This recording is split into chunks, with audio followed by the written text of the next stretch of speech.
Welcome back to Real Talk as we get ready to wrap up the first show of the new year. When the clock strikes 12 on the December 31st rather, that serves as the reminder of all the ways in which we have promised to do better in the new year, like chasing after our goals, letting go of bad habits. But how many of us stay the course to see our goals achieved? Welcome back to Real Talk, international motivational speaker and adventurer KOJETIN. As far as inspiring and influencing others goes, they don't come more highly recommended than Robbie and his unbelievable story of getting himself out of a wheelchair to summiting Mount Everest. He's also the author of Left Foot, Right Foot, a story about falling down and getting up. You're back because last time I was heavily motivated by you and I was like, we need this flavor for 2018. So let's say I've made a resolution. How do I stick to it? First of all, don't call it a resolution. Yes. I often believe that people start things on stupid days. Like 1st of January is the worst time to start anything. Rather make something that means something to you and do it. If it's important to you, do it tomorrow. Okay. Or even better, do it today. Before the sun goes down, get that done. When you say make something, what? Make a dish, make a cake, make whatever the bed? You want to do. If you're going to make something happen for you, no one's going to be doing it for you. Unfortunately, there's no three-wish genies that you're going to find in a lamp on a beach somewhere. If it's going to happen, it's up to you. And so, I mean, we always highlight the fact that you got out of a wheelchair and you summited Mount Everest. When it's in words, it sounds very easy, but I mean, you are the only person in the world who can tell us the physical of it. So when you decided to do that, to get off the wheelchair, you know, what kind of things were you telling yourself? What words were you sticking them up on your wall? Were you constantly saying them to yourself? It's a number of things. It's a process. It's not a one. There's no silver bullet, unfortunately. For me, I had to change the way that I was talking to myself in my head. You know, instead of this, I'm not going to heal, it became, I'm going to get better and stronger than I was yesterday. Even if it's a little bit. You do that the day after that and the day after that, and it's a process. And you've got to just keep at it. If you need to get a vision board on Pinterest, if you need to print out a picture and stick it somewhere where you can see it, I always tell people, look at your goals often, keep them at eye level where you'll see them all the time, and allow them to affect your everyday decisions. So if there's something big, if you wanted to climb Mount Everest, which I'm not sure if you want to, apparently it's quite high. I'll be at the bottom handing out coffee. Fantastic. We'd love someone like you there. If you're going to do that, look at the goal often. Remind yourself, why do you want to do it? Make sure it's a genuine goal. Don't do it to please anyone else. And let the things you're doing today affect what you want for tomorrow. You know, if you're on your way home and you're going to blow some money on takeaways or whatever it is, if you need that money to climb Mount Everest, the decision's easy. Don't spend that money.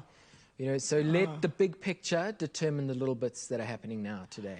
And because I mean, I'd imagine, and you can correct me if I'm wrong here, you know, your goal is to climb Mount Everest, but at times, did you feel like you had conquered yourself and you had achieved somewhere you wanted to be even before you went to Mount Everest? Oh, absolutely.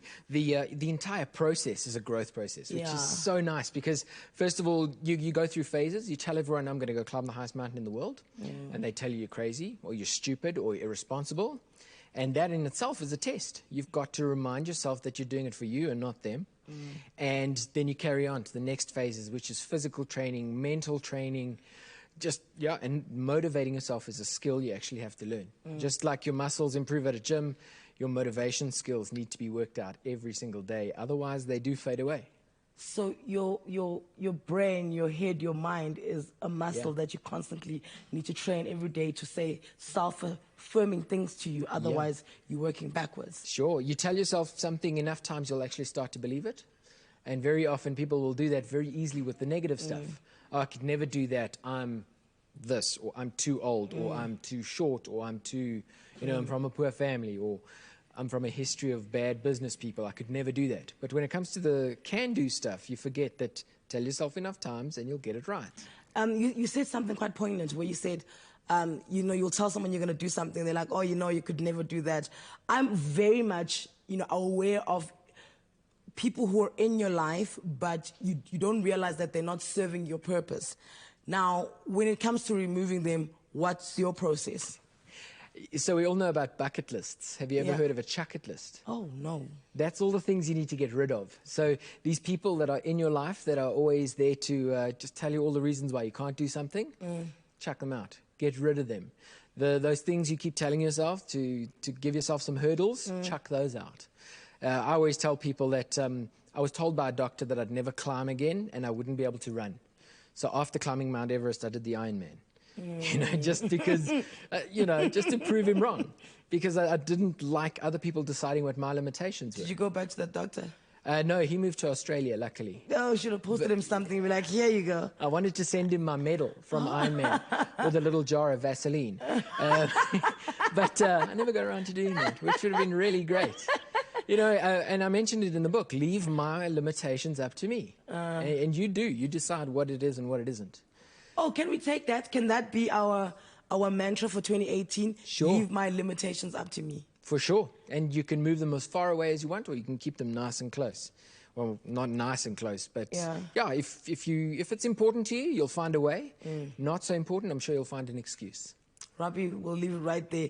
Leave my limitations up to me. Absolutely. I think that's what we should go forward with. So throughout the show today, we went on a trip down memory lane with Oskido, who's a big advocate of believing in yourself. We got introduced to the symbolism of numbers in determining our life paths with numerologist Sandy Smith, and we're treated to some practical help from international motivational speaker Robbie KOJETIN on the show on how to take steps in achieving the things we want. Leave my limitations up to me. Here's the 2018. Goodbye. We'll see you tomorrow.